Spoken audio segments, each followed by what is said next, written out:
Hello everyone, it's Shane Kanto, your Wasteland reviewer, and I'm here to review the new horror film, Stream.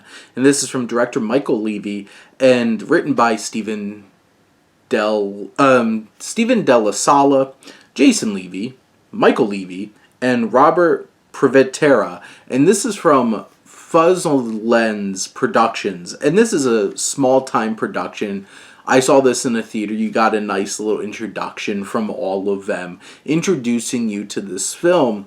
And this film feels like a beautiful little love letter. Maybe not beautiful, but a really nice love letter to like those midnight horror films that are so over the top, ridiculous, like practical effects, blood and guts, and campy as hell when it comes to like that B horror movie tone. And this film embodies that very much. You can tell this was made with a pretty small budget. And you could see that in some of its inconsistencies. There's inconsistencies across the board with this film, whether it's the acting, the filmmaking, the production design.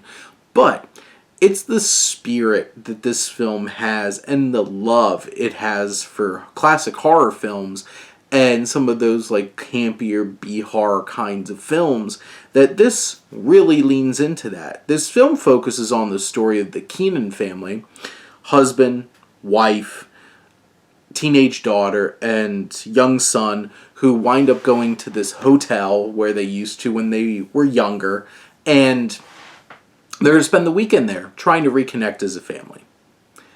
Except this hotel is a streamed live murder show, and everybody is potential cannon fodder for a group of killers walking around in overalls and creepy masks. And this film has such a great concept.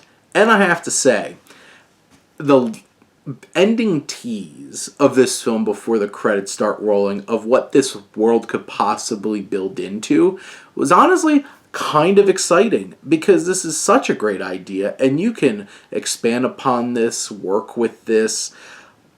But this is a 2-hour and 3-minute film, and it feels it at times because it takes so long to get going. They do a lot of setup, which the benefit of that is we do really feel for the Keenan family.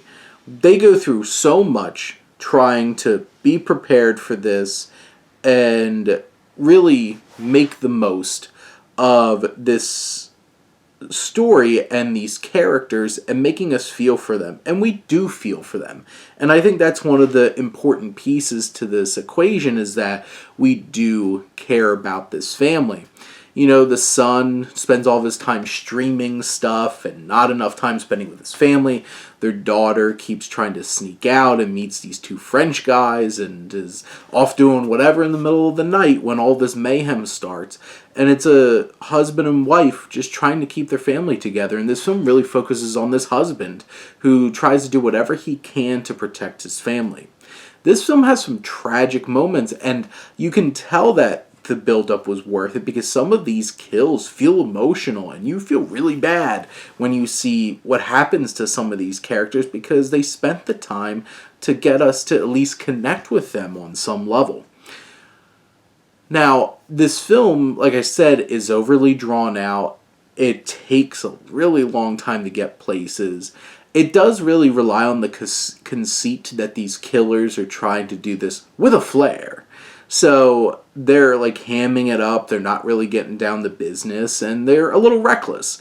And that allows for some of the characters to get away at certain moments and such, where it might be a little hard to believe. It's like, oh, how'd they get away there? Those kinds of things. Now, the kills, they're bloody, they're gory, they're over-the-top ridiculous. Like, this is from the team that brought, like, Terrifier 2 and the new Terrifier 3 together. So, like, they know blood and guts and gore. And this film unabashedly leans into that hardcore. And it's a lot, for sure. And it's not really my taste. And, you know, subtlety could go a long way in building up tension and suspense. But for what this is trying to achieve in that, like, buckets of guts, B campy horror movie, it succeeds, certainly. The killers are really ridiculous and over the top, hamming it up. And, this film's supposed to be, campy, you can tell. And they're kind of ridiculous. But it does cause some tonal issues because there's moments where this is really trying to be dramatic. And then next you have two skipping killers going down the hallway. It is kind of demented and uncomfortable to watch because it's like these people are going to kill some people.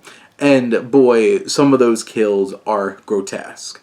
Now, the acting, this cast is ridiculous because they have Danielle Harris, Jeffrey Combs, Dee Wallace, Tony Todd has a really interesting little role in this film. These are a lot of horror icons that they got to come in and do this film, which honestly is a lot of fun.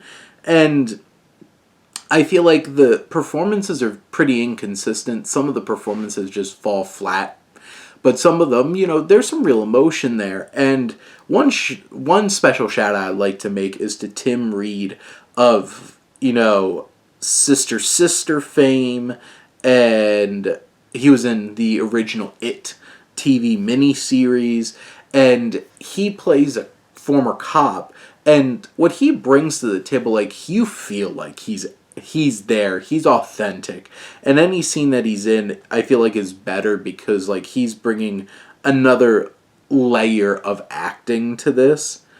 It's one of those kinds of things where it's like some of the acting's going to take you out of some of these scenes, it's just going to, but there's also some moments that do really work emotionally because the performers do a good job.